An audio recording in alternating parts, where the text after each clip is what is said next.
Greetings, this is Bloodrill and welcome back to Let's Play Lamplight City. Alright, so we talked to the roommate of the painter, which apparently turns out he's homeless, so let's go back and speak to him.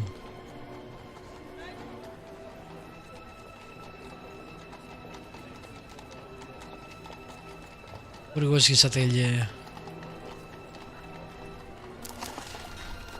At the university, okay.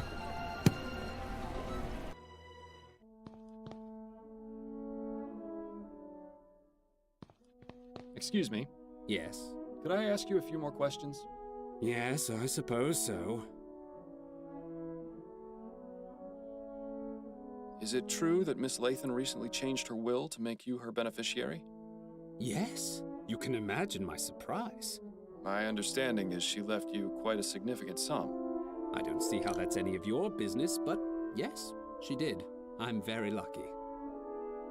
Yeah, I'm not sure luck. I see what you're getting at. You're thinking I killed her for her money. Is that it? I never said anything of the sort, Mr. DeVay. No, but I can see it in your eyes. Look, Desiree considered me the son she never had, and she was like my second mother. I would never, ever even think of doing something so horrid. Oh, I'm sure he wouldn't. I've met your roommate, Herman. I'm sure I have no idea what you're talking about, Mr. Fordham. I have no roommates. Really? You don't live at 775 Pumblechook Place, in a rather cozy hovel? How dare you, sir? I've done nothing to deserve such insults. I would appreciate it if you took your leave of me now. Herman wasn't kidding about this one being proud. I might need to load that. It's fitting that Mr. DeVay is an artist, because I think he's painted us a pretty clear picture of what happened to Miss Lathan. We got the suspect though, so I wonder if we don't press him, do we still get it? Mr. DeVay. Leave me alone. Let's try it out. I just want to see how games branch out sometimes. I'm not sure this game has, as I said, a lot of branching out, Could but... I ask you? Yeah. Let's see... Oh. I'm sure I... My mistake. I'll let you get back to your class. Right. Well, it's fitting that Mr. DeVay is an artist, because I think he's painted us a pretty clear picture of what happened to Miss Lathan. You still get it, but you can't talk to him, I guess. Probably best not to disturb his... Yep, okay. So there is some branching out, because if you press him, then he won't speak to you again, right? Which means you might have closed an avenue of investigation.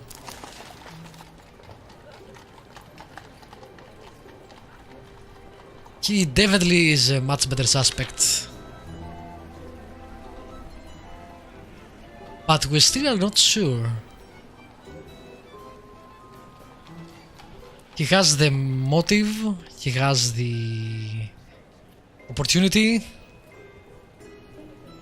Don't know if he has an alibi because we didn't ask him, and I don't think we can ask him.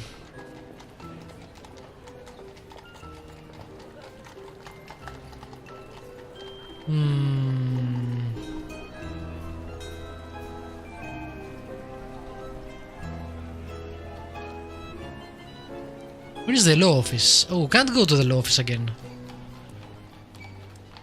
I feel I'm missing something. I feel like he's definitely the right suspect, but in all the other cases, you were sure that happened. Now I'm not completely sure. Best not to... And I can't go... Who could I speak to? Let's check once before I go to the police station. If I can speak to anybody else. I don't see how she would help me, Welcome but... back. I don't think there's any... Okay. I'll be good.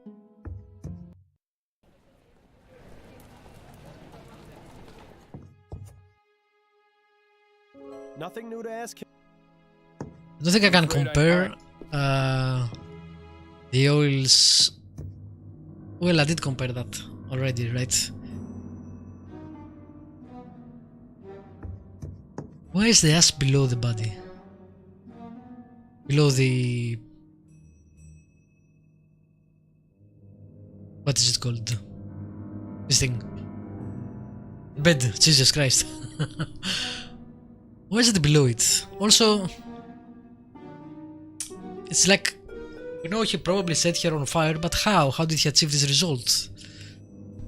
We don't... Just a pile of ash. We're not completely sure. Or at least I'm not completely sure, which sucks. But I don't see what else I could have missed.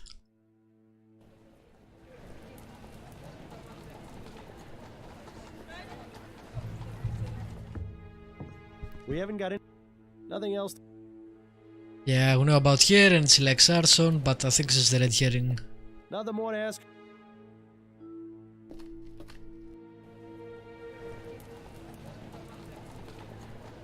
Okay, we went everywhere but our house. Hey, Addie. Good to see. Like how the music changes when you go at home. Addie? What is it? I'll let you get... Kinda reminds me of... Again, the game reminds me a lot of Gabriel Knight. Time for me to get... Good luck. The first game. Alright. I guess we will accuse him and see what happens. Let me check once more into the... morgue. I don't think the good. Nope. Okay. I guess we won't get anything else. I'm not sure if I missed something or not. Maybe I missed some part of the investigation. We'll find out. Or maybe you're not supposed to know for sure.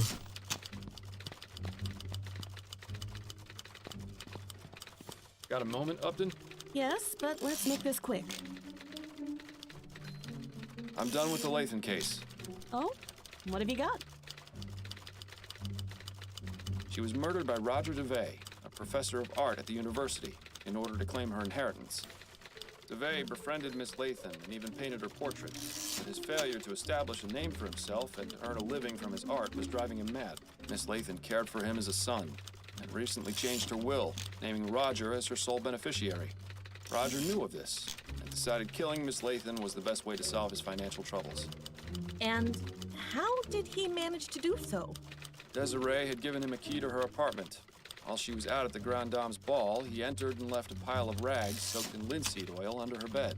She arrived home drunk and passed out, unaware that the rags were growing hotter by the minute. Eventually, the oil burst into flames, burning the rag pile as well as poor Miss Lathan. How awful. Well, I'll certainly pass along the information. What an astounding series of events. Although I'm sorry you won't be able to gloat to Snelling that you solved the case before his detectives did. I can find other means of amusement, I think. Good work, Fordham. As usual, I'll send anything else your way as soon as I get it. Do we get paid for this? Roger DeVay, Yes, what is it? you're under arrest for the murder of Desiree Lathan. Oh, I see. Come with me. We need to ask you some questions at the station. And you up there, make yourself decent, would you? That was a weird reply. Oh, okay then. Dearest, I'm back. There you are. I was starting to get worried you wouldn't make it home in time. In time? In time for what? For dinner at the Rutherfords. I told you about it the other night, don't you remember? I'm terribly sorry, dear. It must have slipped my mind. How you haven't yet been presented a prize for Husband of the Year is beyond me. There's still time for you to get ready if you hurry.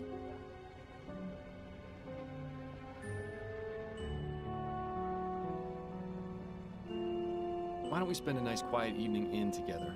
I'd much prefer that. We've had a quiet evening in every night for the past 3 weeks. I need to get out of the house.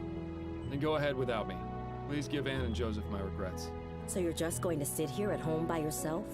I'll probably just catch up on my reading or try and get some sleep. Maybe I'll get around to reading that story in Brentwell's. All right, suit yourself. I shouldn't be home too late, but don't I really give hope up. nothing happens to the Have a wonderful wife. time, my love. This is a lot of foreshadowing going on. Ah, alone at last. If only I were. Careful what you wish for, Miles. You just might get it. Seeing as I Jesus won't, I think Christ. another trip to the Angels in order. Oh, you're gonna break your word in addition to lying? That's bold. Nonsense. I'll be home in no time. It'll just be a quick drink to calm my nerves and get you out of my hair. I think I need a machete for that fool. Very funny. So, that last case was really something. Classic example of murder for money. Such a shame. Perhaps with Roger in jail, Miss Lathan's riches will go to a more worthy cause, like feeding the poor. You're not listening to me, are you? Oh, right, you've had 2 drinks already. Fine, I'll just see myself out. Copper for your thoughts, Miles? Oh, I was just thinking about a story I read tonight in Brentwell magazine. It's called The Dissembling Mechanism. Are you familiar with it? Afraid not. Brentwell isn't really my type of magazine. It isn't mine either. But my wife suggested I read it, and it struck a bit of a chord. Go on then. What's it about?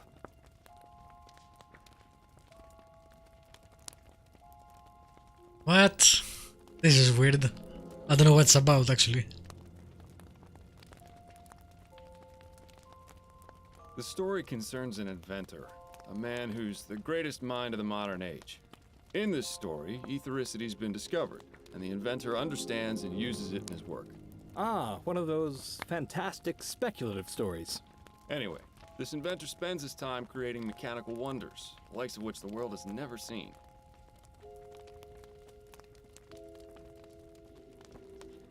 Again, foreshadowing everywhere. The inventor has a sister whom he loves dearly. One day, she meets a tragic end in a carriage accident. The inventor is devastated. All too common in these types of stories. Yes, well, as I mentioned before, the inventor is the greatest mind of the modern age. He spends weeks researching a way to bring her back. He toils for hours, forgetting to eat, neglecting his duties, forgetting his friends. Finally, he finds a way to repair her broken body with mechanical implants. Once that's done, he harnesses the power of ethericity and revives her from death. Why would he go and do something like that? Creepy music though. And also there is no one at this bar but us. Because the inventor's obsession was fueled by guilt. He felt responsible for the death of his loved one and would stop at nothing to make things right. But why? He had nothing to do with the accident, did he? Guilt is a strange emotion, Patrick. It can easily trump rationality, believe me. In any case, things don't go well. The inventor brings his sister back, and at first she's confused, wild. With time and patience, he tries to ease her back into the world of the living. But gradually, he comes to realize that this person he's brought back isn't his sister. Not as she was, anyway. When he understands what he's done, he flies into a fit of madness, and he kills both his creation and himself. How tragic. He also leaves behind a note which closes off the story. I can still recall the exact words.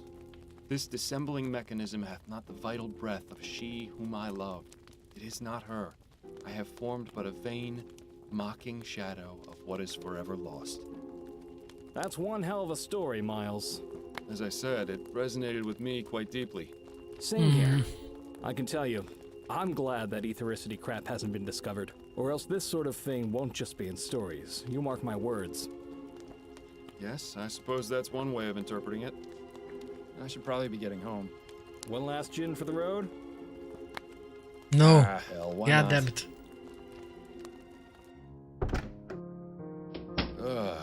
It's later than I thought. Addie must be asleep. Game, please don't kill Addie line. Miles, I thought you said you were staying in Good. tonight. What happened She will to you? divorce us, but Nothing. I went out for a at bit, least it's not dead. lost track of time. Miles, you're dead drunk. No, of course I'm not. Don't you dare keep lying to me, Miles. It's obvious. I can smell it on you. But I'm not drunk. I only had 2, I think. I don't care how many you had. You promised me this wouldn't happen again. Where exactly did you go tonight anyway? I was at the Angel. The Angel? But why would you go there? I suppose I was just trying to relive the old days. So why didn't you tell me you were going? I don't know. Miles, This has to stop. First it was that sleep medicine, now you've started to go out drinking yourself into a stupor after you explicitly promised me you wouldn't again. It's clear that you've been keeping something from me and using drugs and drink as a way to avoid dealing with it. No, really, it's just... No, Miles. I'm tired of the lies. I heard what you said when I came home from my appointment with Mrs. Lefebvre.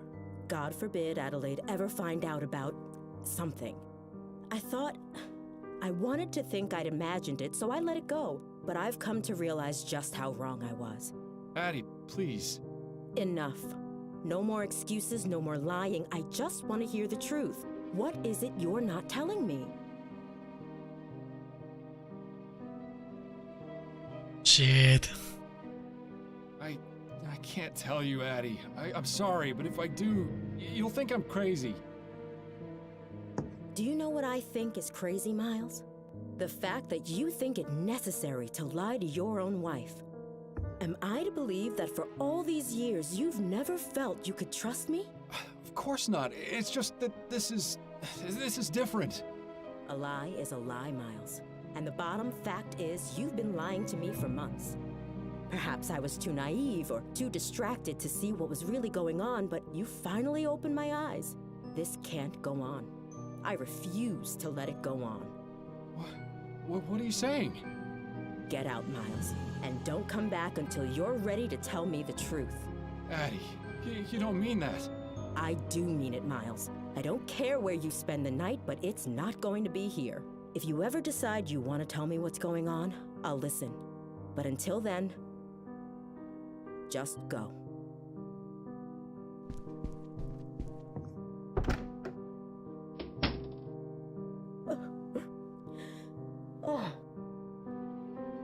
This got too real suddenly.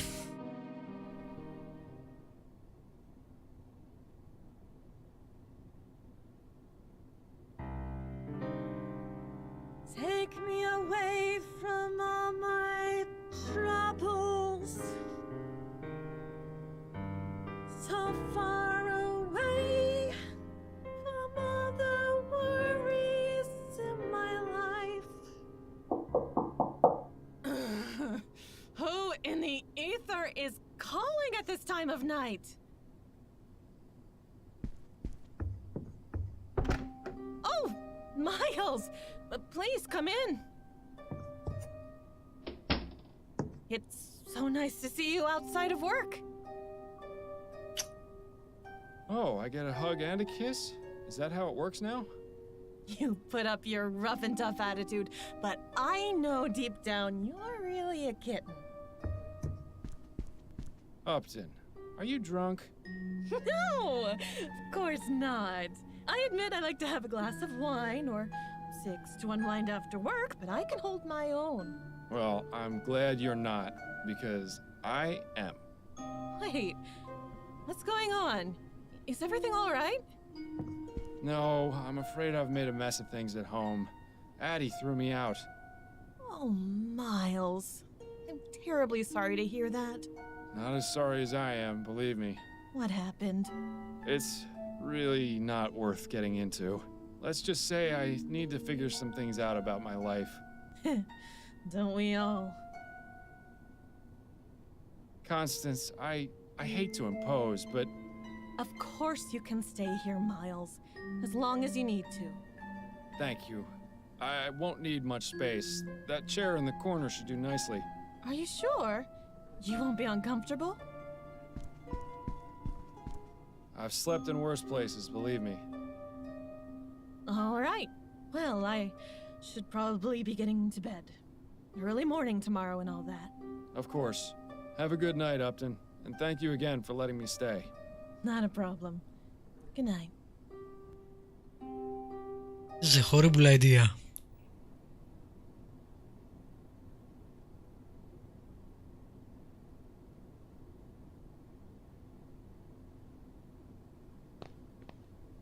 Election night. The perfect opportunity to switch out one rich swindler for another. Don't know why you're wasting your time. It's not as though the Prime Minister actually does anything. It's oddly quiet in here. Maybe my mustache drawing campaign had an effect after all. Good evening, sir. Are you registered to vote? Yes, I am. Here's my registration card. Very good, Mr. Fordham. You've come at an excellent time. Go ahead and step inside a booth. Take as long as you need. Thank you, young man. I'm not sure that when your wife is throwing you out of the house, you going to stay with another woman for a week is a great decision. Yeah, damn.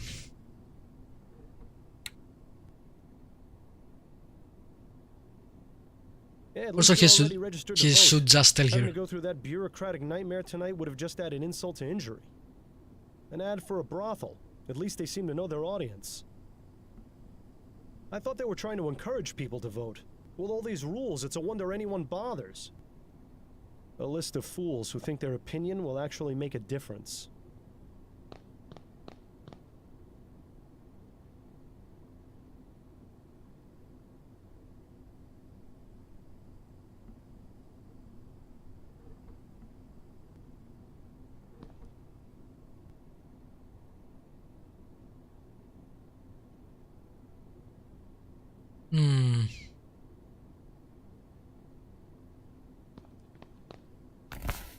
Can't stop progress. Well, that's taken care of. Thankfully, the Angel isn't a polling place, so we can still have a nice quiet evening. Why the fuck is this scene in this game? This seems like a US commentary thing. What? My head is pounding. Damn withdrawal. Actually, I think someone's knocking at the door. Oh, right.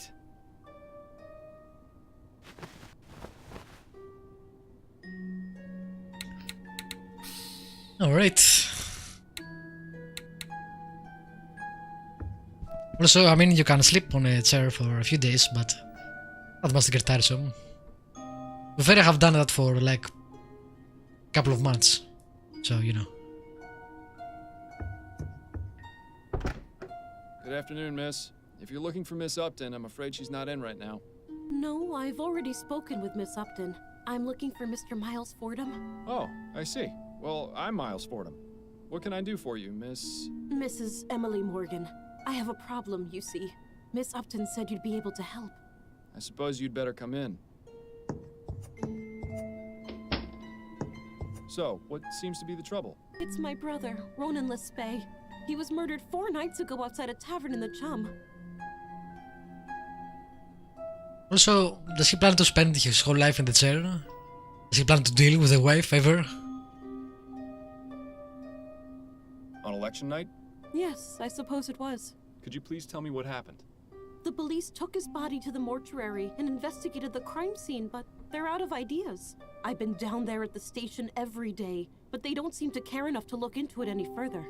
All they've been able to determine was that it wasn't a robbery, and that the clothes he was wearing weren't his. My brother was a good man, Mr. Fordham. He would never have willingly gone to that part of town. I need to know why he was murdered, and I want whoever did it to pay for it. Very well, Mrs. Morgan. I'll take your case. Oh, thank you, Mr. Fordham. I just need to know where your brother was killed, and where I might be able to contact you. He was found outside the Silent Raven. It's on Alewife Avenue, on the west side of the Chum. Here, Also ask for money. It's a photo of Ronan. It might help your investigation. Seriously, are we doing this pro bono or something? And if you need to speak with me, you can come to my husband's bakery. It's here in Worcester, at 15 Drummond Street. Very good. I'll begin my investigation right away. Thank you again, Mr. Fordham. You have no idea how much this means to me.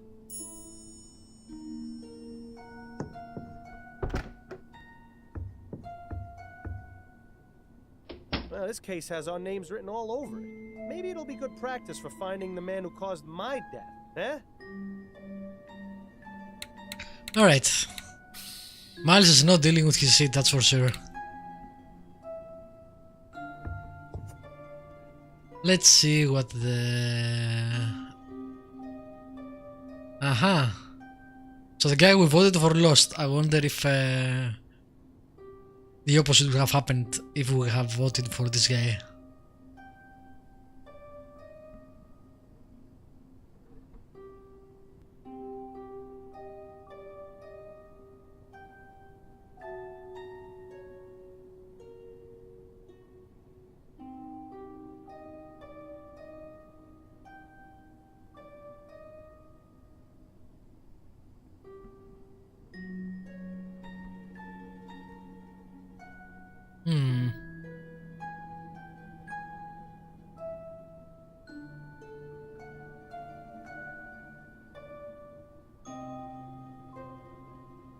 The law firm of Asser and Price announced that a class action lawsuit has been filed against Royal Maverick on behalf of those killed in Foster Park during the Ligeia disaster. And we saw that in the previous case.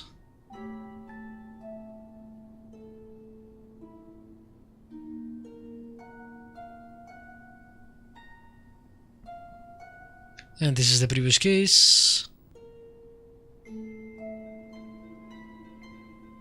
Full of bullshit, that guy.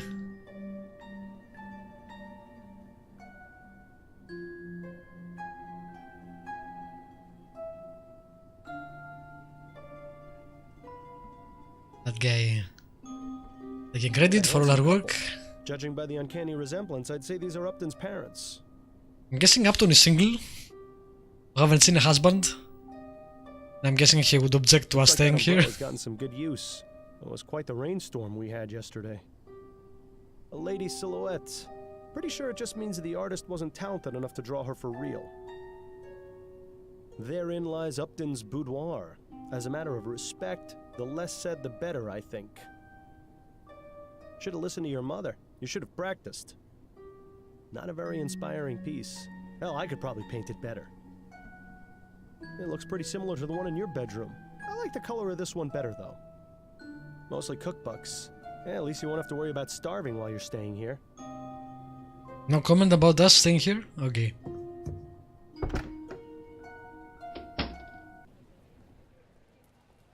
Alright. The Silent Raven, Morgan's Bakery, and the apartment. We can't even go to our house. There is just not an option. Which makes sense because it would be the first thing I would do. So, you know. Let's go get some more info about this case. All right, Mr. Chavez. The cake and muffins come to a total of 6 crowns, 10 shillings. There you are, Mrs. Morgan. And thank you again. Barbara is going to love this. My pleasure. Enjoy. Pardon me, sir. I'm sure Barbara will enjoy them. Cow. Ah, Mr. Fordham. Welcome. That's rude. Mrs. Morgan. Alright, you know what? We'll explore this place and speak to her in the next episode. For now, thank you for watching. As usually, feel free to leave a comment if you want to. Subscribe if you haven't. Press the like button. Well, you know the drill. Tell your friends. Anyway, I'll be back next time with more Lamplight City. Have a good day. Or night.